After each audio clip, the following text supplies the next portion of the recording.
Welcome to Nerdgasm with your hosts Laura Kreiser and Amanda Wicks, only on DTMWickedRadio.com. Hello and welcome to another lovely episode of Nerdgasm. I am your host, Laura Kreiser. Amanda should be joining us here shortly, so you guys want to stick around for that. We apologize the last few times that we've tried to do a show. It's just been bad weather. So please bear with us with all of the stuff going on. 'Tis the season for bad storms. I also want to mention real quick that although our show does not pertain to sex, we do sometimes have sexual innuendos. So please make sure that you are 18 and older. All right. Even just a tad of last Wednesday. Then you are familiar with Amanda and I talking about the Comic-Con that we went to, or Anime Con that we went to over the 4th of July, Anime Midwest. We went to Chicago, and there were approximately 8,010 people that went to the con. This is my second con, and I have to say that I wasn't overly impressed. The vendor room, yes, I was highly impressed with the vendor room. But that pretty much was the only thing that I enjoyed, other than the real reason why Amanda and I chose to go to the con was because if you've listened to our other podcasts, then you know that we are huge fans of Steam Powered Giraffe, and they were performing 2 times at this con, which is kind of unheard of for them. Typically, they perform only once during the weekend. So we arrived Friday to Chicago, and right away we are told that there are 2 buildings, and originally we thought that everything was going to be in the Hyatt, which, you know, they claimed that that's where the whole thing was going to take place at. They ended up splitting it up between the Hyatt other building that was about a block away. Well, since we had to drive all the way from South Dakota to Chicago, it took us a while to get there. And we arrived at the Hyatt on time before registration closed. Unfortunately, because they did have take 2 there. Because they did have the registration and the badges and everything in this other building, and it took us a while to get there, we got there about 8 minutes past the hour. And we were not allowed to get our badges, which we paid for in advance. There were more than just Amanda and I that ran into this issue. I know we were highly disappointed. I understand to a certain degree why these cons only have registration open, but there is something going on till at least 2, possibly 4 a.m. And I think that they could really end up,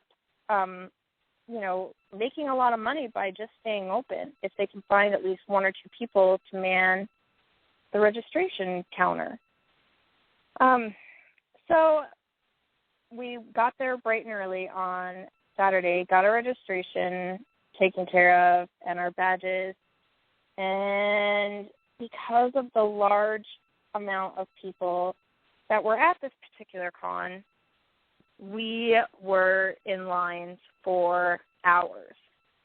And I know that may sound like a bit of an exaggeration, but there were at least 2 lines that I can think of off the top of my head where we literally were in the line for at least 2 hours plus. So that's something you want to keep in mind, especially if you decide. I've talked to several people that have said, oh, I've never gone to a con, but I've always wanted to go to such and such con, and it's like a huge con in like California or somewhere. I personally would not recommend it for your first con. Just until you know exactly what cons are like, I would go smaller if you can.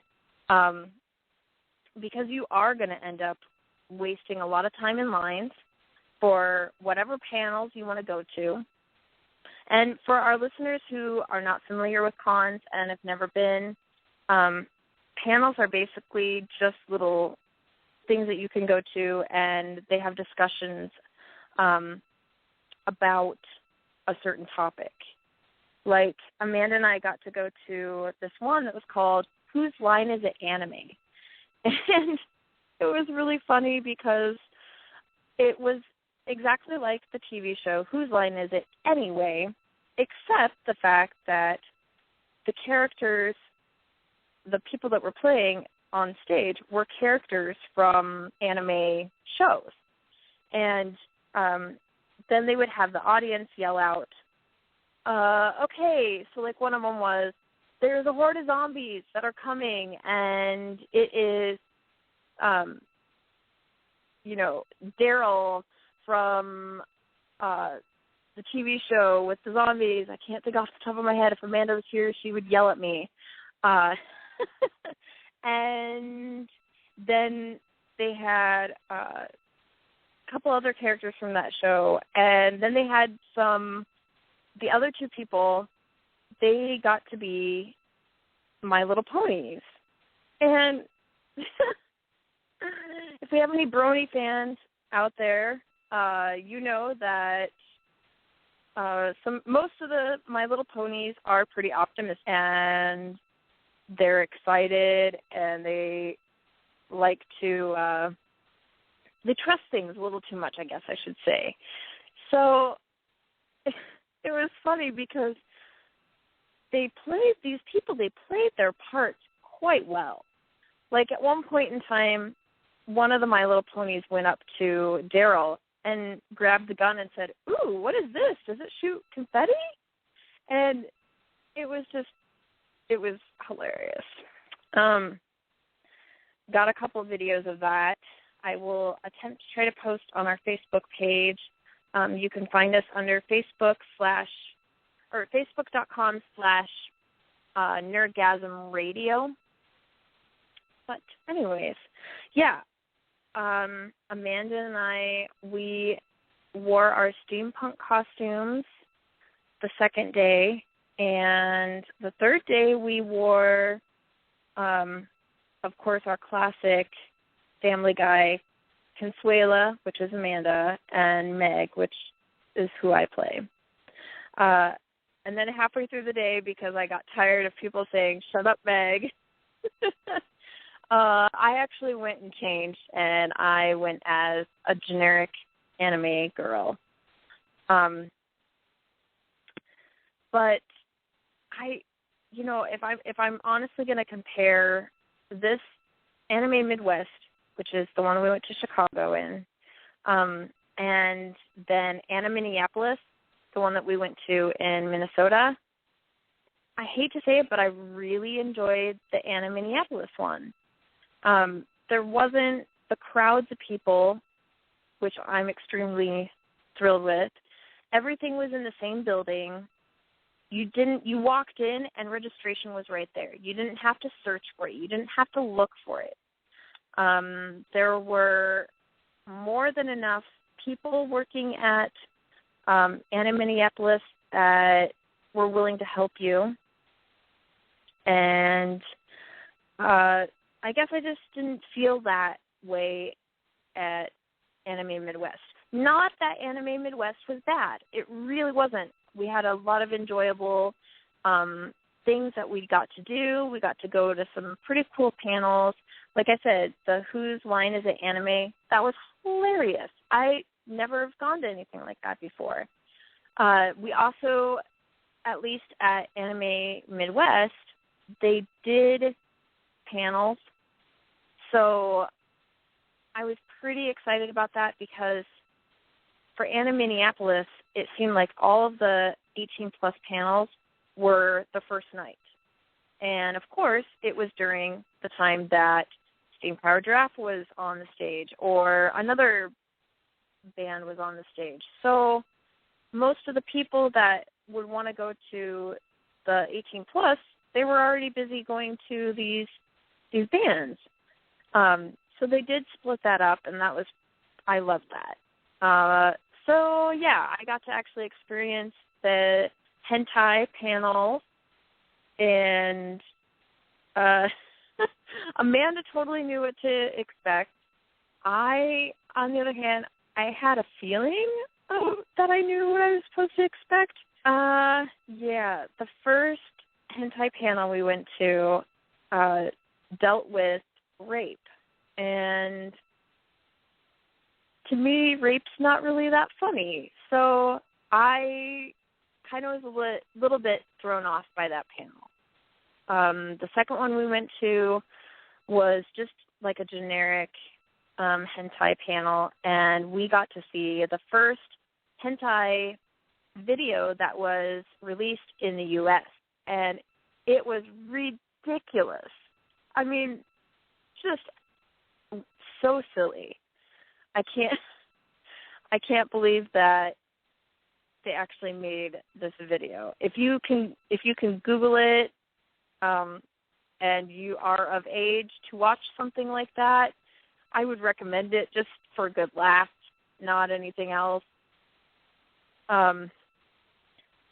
And then they started to. It was getting pretty late at that point in time in the night, and we had been up for more than a good portion of the day.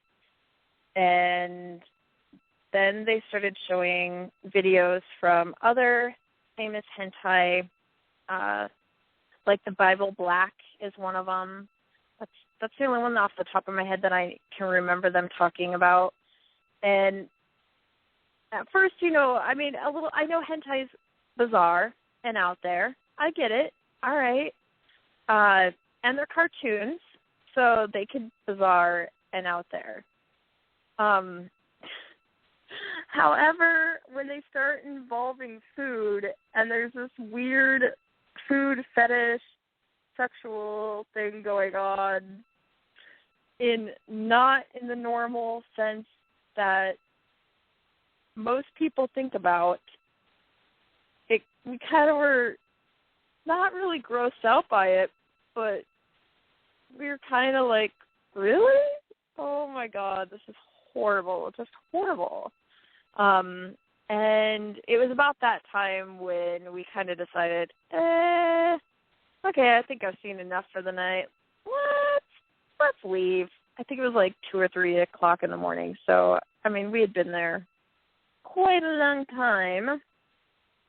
I'm trying to remember some of the other panels. I'm horrible at remembering some of these things. I know Amanda is very good at that. So, we may have to have her retell some of these stories because her opinion on some of these are going to be complete opposite of mine. I think another highlight of mine for the weekend was we went and had dinner at this, diner / bowling alley? I don't know. It was bizarre. It was fun. It was kind of neat. And this random guy came up. We were in our Family Guy costumes, and this random guy came up to get our picture. Thing was, this guy was, he looked a lot like Ace Ventura, and it's kind of sad because he wasn't in costume. He didn't even know there was an anime convention going on a block away. So, yeah, there's that. But that was still kind of fun. We did think it was a bit odd. We went to a couple of other restaurants that were nearby, and even our hotel, which was about 3 blocks away, and there were other people from the con that were going there. They would stop us and ask us, well, what's going on? What do you mean what's going on? There's all these other people around us that are wearing costumes. We're not the only one in costumes. How do you not see them? How do you only see us? So I found that a bit funny. And let's see, on the last day, we went to a couple panels. We really didn't experience a whole lot that day, just for the simple fact that it was kind of one of those days where we just walked around. And it was kind of funny because we were attempting to try to find the gaming room, which building, oh man, it was just a maze of rooms and places. And I don't know if the map just really wasn't that good, or if we couldn't read the map, or what the situation was, but we could not for the life of us find the gaming room. And as we just randomly were walking around on Saturday or Sunday, oh, there we go, there's the gaming room right there. Well, by that time, games were being picked up and the vendors and everybody were going home, so it was kind of a shame. We really wanted to play our Ultimate Werewolf, or also known as Are You a Werewolf? It is a blast. If you've never played, please Google it. Please check it out, especially if you are big into large groups of games with people, and it's sort of like a role-playing game in a way, but it's also a card game. I don't know how else to describe it other than that. But yeah, we were really hoping to play with a bunch of people who've never met before, and that didn't really work out. So they only had that going on the first night, and then they decided to put up a thing that they were going to do another, Are You a Werewolf game later on Saturday night, but by that time, I think we had already had plans to go. I think it was actually another Steam-Powered Giraffe performance, so we missed out on that. That would probably be, I feel like I'm just complaining about this con. It really wasn't that horrible. It was a lot of fun. We ran into some really cool people, and a lot of amazing costumes. There was a lot of people, surprisingly, at this con that were dressed up as the Host Club, if you've ever seen that anime. It's one of my favorites. So I was kind of shocked because, as opposed to in Minneapolis, I think I only saw maybe 2 or 3 people dressed up as the Host Club characters, whereas Anime Midwest, there were numerous. And we also saw lots of furries and bronies. I would say more so at Anime Midwest than at Anime Minneapolis. So that was a lot of fun. We were actually also kind of shocked that nobody portrayed Maleficent at all. We were kind of hoping to, Amanda's been really wanting to get a Maleficent costume ready to cosplay, and she considered doing it for Anime Midwest, but we assumed that the movie had just come out. Most people are going to cosplay her or a character from the movie. And shockingly, I did not see anyone. I'm not sure if Amanda ran into anyone. She kind of got to walk around the con a little bit more than I did. I was usually the one waiting in line, which was totally fine. We both took our times and turns waiting in line. So, yeah, I felt like if we weren't waiting in line, then we were attempting to try to find where the panel that we wanted to go to was. And because they had the two buildings, for me it was a bit confusing. So I guess if anyone's listening who's part of the group that put Anime Midwest together, maybe next time try to have it all in one building. I know that's not always possible. I realize that, but I think I'm almost 100% sure that I wasn't the only con goer that was very confused when it came to, oh, is this panel over here? Wait, where is that at? I don't know where I'm supposed to be going. However, like I said, it was a lot of fun. It was a lot larger. I think for Minneapolis, their website, they said that they had only 5,000 people. So you're looking at, several thousand people more. And I guess that's kind of to be expected when you go to a larger con. These little hiccups and whatnot. I think Amanda and I both have agreed that if we tend to go to any larger con than that, we would pay, when you go to pre-register for your badge, which you don't have to pre-register for badges, I would highly recommend it because it's going to be cheaper, especially if you get your badge a month or more in advance. We've gotten badges for like $30 for a whole weekend, and that lets you into everything. You can't go anywhere without your badge. And these same badges that we paid $30 for a month ahead of time at the con, I think was like $55. So you're definitely saving, a bit of cash. But if you're not worried about money, then go ahead and get your badge when you get there. Please also keep in mind that some cons, like the Anime Midwest, they were worried that they were going to run out of badges like a week before. So they, some cons, they do run out of badges. And so that's another good thing to pre-registering.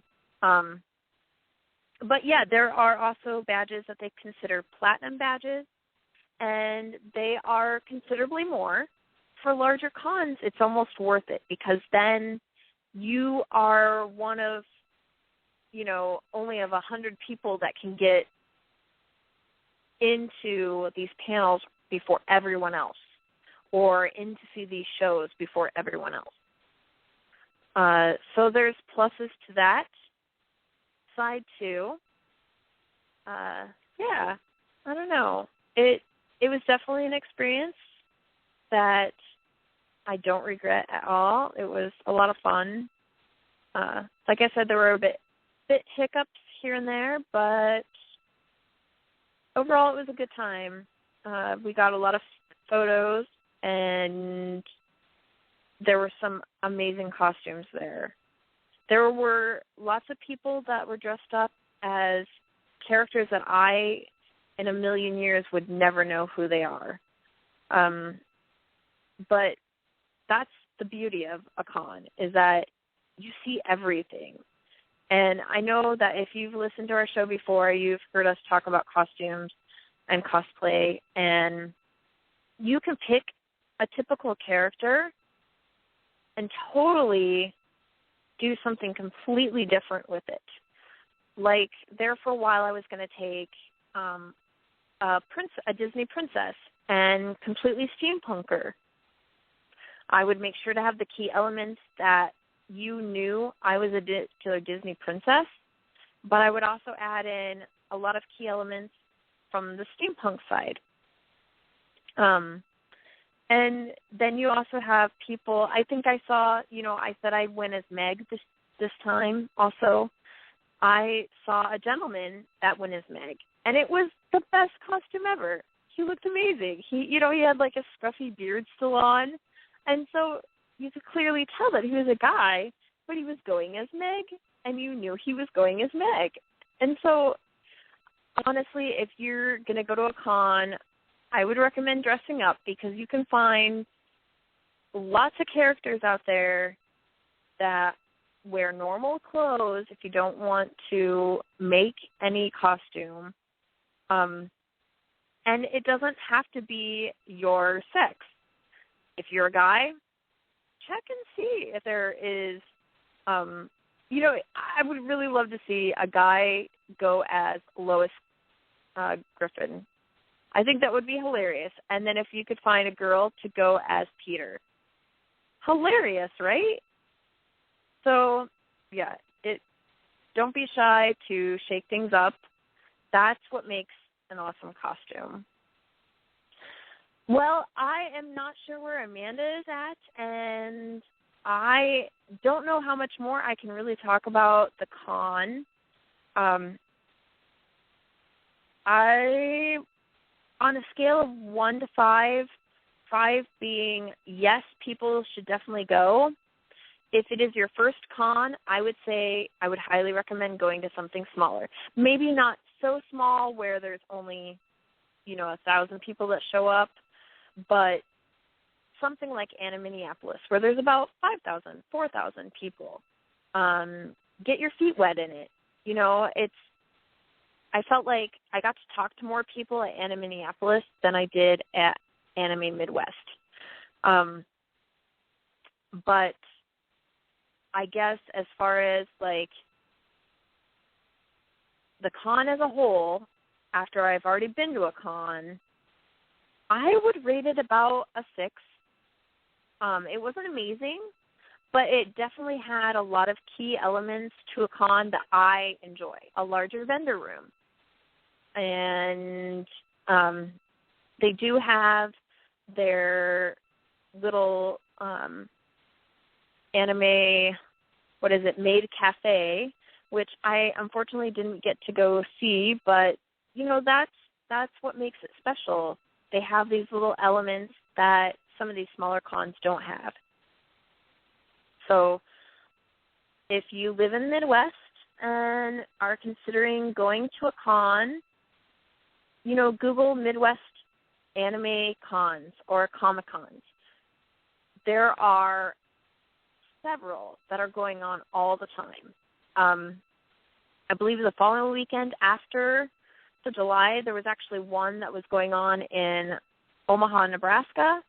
So, literally, they are going on everywhere. I can't really say that so much for the western or eastern coast, but I am going to guess that that's probably a given as well, especially in California. I know that there are several cons going on almost all the time.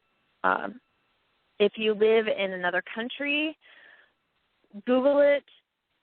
I don't know how cons are in other countries, but once again, I wouldn't doubt that there's at least a few going on during the summer months. So, yeah, all right, blabbed on enough. I hope you all have an amazing day or night, and Nerdgasm out.